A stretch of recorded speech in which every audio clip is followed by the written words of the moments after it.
Osaka, au Japon, donc là on est dans le métro.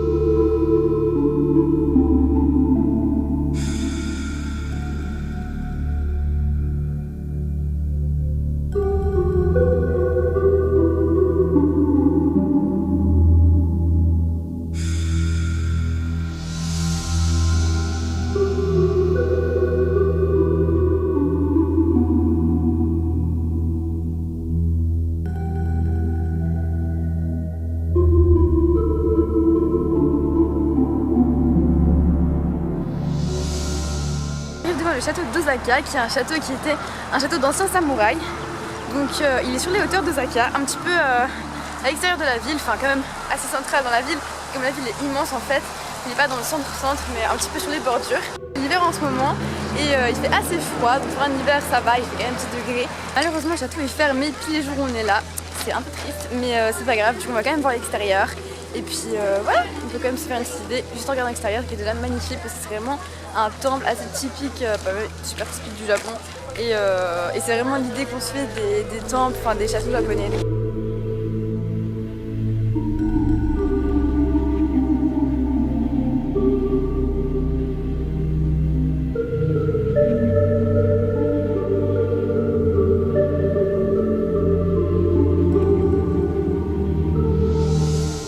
Aujourd'hui on va aller à l'aquarium d'Osaka et c'est l'un des plus grands aquariums du monde.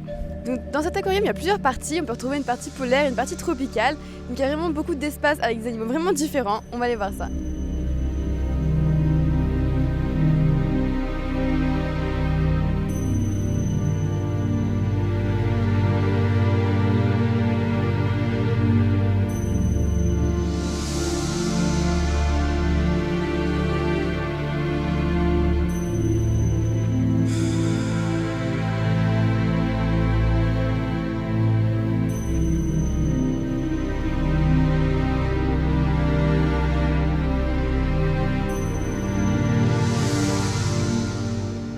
On est actuellement à Nara, dans la région du Kansai, qui est proche de Kyoto. Donc Nara, c'est la capitale du Japon entre 710 et 734.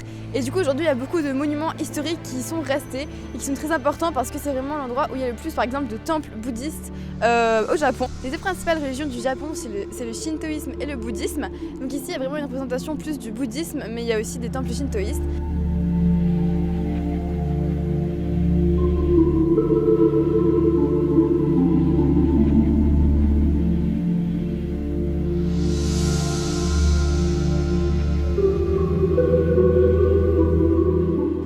Le Kufukuji qui est un temple bouddhiste.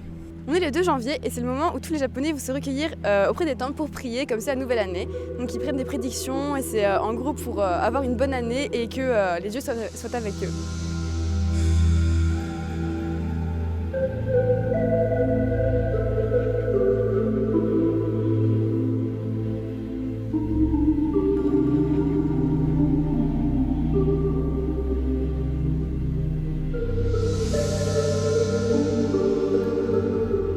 Donc on est devant le temple Todaji qui est juste derrière nous, ça c'est l'entrée qu'on voit derrière. Donc ce temple est l'un des principaux temples bouddhistes ici à Nara et du Japon également. Il y a une sculpture du grand Bouddha qui est à l'intérieur du temple et c'est aussi ce qui a fait connaître ce temple et Nara comme la ville du bouddhisme. Donc là on va aller voir le plus grand Bouddha en bronze du monde entier qui se trouve dans le temple qui est juste à côté. Et déjà le temple est immense et le Bouddha est au milieu, donc je pense pas qu'on pourra prendre de photos ni filmer par respect, mais en tout cas on va essayer de vous prendre de l'extérieur.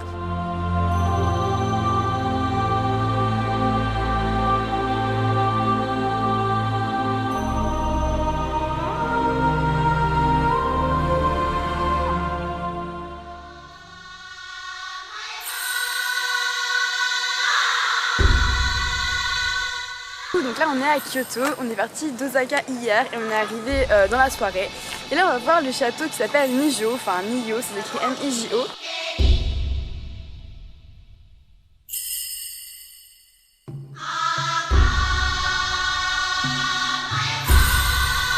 Là on est dans les jardins du château de Niro. à Kyoto. Donc ce château fut construit par Tokugawa Ieyasu en 1603 et ce fut le palais du shogun, donc c'était le chef militaire, et il était plus important que l'empereur dans la période du shogunat. Donc le château se constitue de 2 cercles concentriques et également de fortifications. Donc la construction est achevée en 1603, donc ça a été assez rapide de construire ce château. Et ce qui est vraiment différent des châteaux européens, comme le château de la Loire par exemple, c'est que les pièces sont assez vides, il n'y a pas d'ornement, il n'y a pas de sculpture, mais par contre les peintures sont vraiment magnifiques, donc on peut voir qu'il y a des panneaux qui constituent les murs qui peuvent se bouger pour faire varier la forme de la pièce. Et il y a des peintures sur ces panneaux, donc ces panneaux sont faits en espèce de papier. Et il faut savoir qu'à l'époque, la capitale du Japon c'était Kyoto, donc la ville où nous sommes en ce moment, et c'était pas Edo, donc Edo ce qui signifie Tokyo à l'époque. Et donc le pouvoir des shoguns a duré 400 ans sur le Japon, et c'est en 1867 que le shogun actuel de cette période-là décide de passer le pouvoir à l'empereur. Donc ça devient un pouvoir impérial et puis un pouvoir shogunal.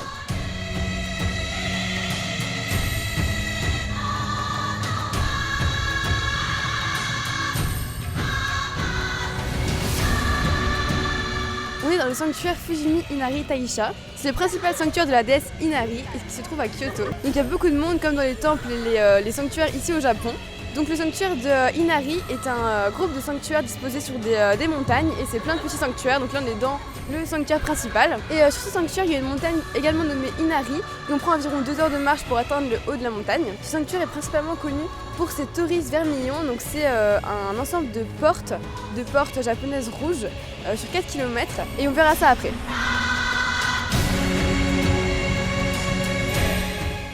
Donc là on est dans le torii vermillon et chaque porte a été offerte par un marchand qui a offert pour le dieu du riz et pour la prospérité de son commerce. Donc il offre au dieu pour avoir un commerce prospère et pour pouvoir bien gagner sa vie, nourrir sa famille.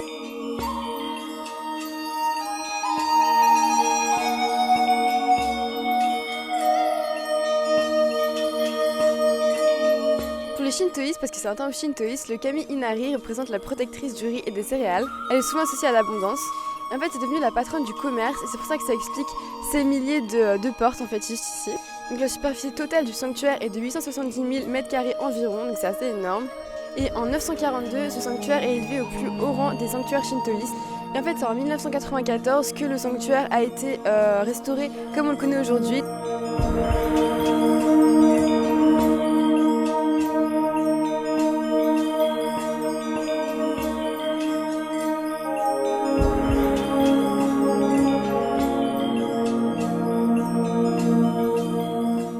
On est actuellement dans le quartier de Nagamashi, qui est situé à Kanazawa. Ce quartier est un quartier unique de samouraïs dans tout le Japon. Son ambiance rappelle le Japon féodal. La ville de Kanazawa est réputée pour la richesse de son patrimoine, et le quartier des samouraïs en fait partie. On peut encore voir des murs faits de boue, des rues étroites, guidées par des enceintes de murs faits de pierre et de boue. Certains résistent depuis plus de 100 ans aux intempéries. Nous sommes à présent dans la maison Nomura. Cette maison appartenait à une puissante famille, et c'est le joyau du quartier. L'intérieur est un intérieur typique des maisons japonaises de l'époque. Et on peut voir dans le jardin un arbre vieux de 400 ans.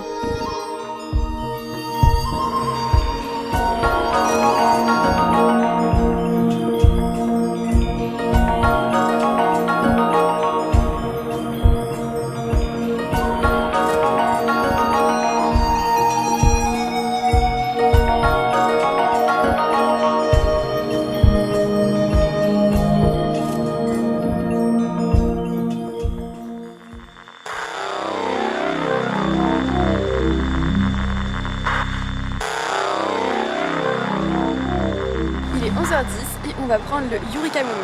Donc en fait c'est un peu comme un métro sauf que c'est un monorail. Il est entré en service en 1995 à Tokyo et il a une vitesse moyenne de 30 km/h même s'il peut aller jusqu'à 60, donc c'est vraiment un truc incroyable. Et quand il est entré en service c'était super moderne et c'était vraiment la nouveauté, donc on va aller voir ça. Et on va essayer de prendre en vidéo le trajet pour montrer un petit peu ce qu'on voit du monorail.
juste en face du mont Fuji. Donc le mont Fuji, c'est une montagne qui est au centre du Japon et il est à 3776 mètres d'altitude, donc c'est assez haut, c'est l'un des monts les plus hauts du Japon, voire le plus haut en fait.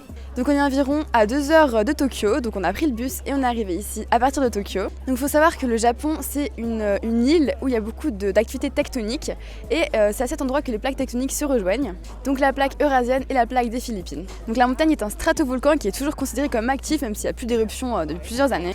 En effet, sa dernière éruption s'était produite fin 1707, donc c'était il y a vraiment longtemps. À son sommet, on a construit un observatoire météorologique. Malgré les conditions rigoureuses du pays, la montagne est une destination très populaire pour les Japonais. Qu'il soit shintoïste ou bouddhiste, parce que ça a vraiment un symbole religieux très fort. Il a aussi été le sujet principal de nombreuses œuvres artistiques, notamment picturales au cours des siècles. Ce qui est aussi dommage, c'est que cette fréquentation de touristes fragilise l'environnement, qui est de plus en plus touché par cette activité touristique. C'est pour ça qu'au 22 juin 2013, le site est inscrit au patrimoine mondial de l'UNESCO. Et ils ont donné comme titre Fujisan, lieu sacré et source d'inspiration artistique. On va interviewer une japonaise qui habite à Tokyo et qui s'appelle Yuko. On n'a pas pu mettre la vidéo en entier, mais vous pouvez trouver l'intégralité de la vidéo en description. Thank you very much for accepting that interview today.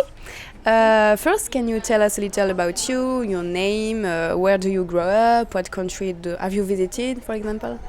Okay, my name is Yuko, and I'm Japanese, and I was born in Tokyo and grew up in Tokyo, and also lived in Kanagawa Prefecture, which is next to Tokyo.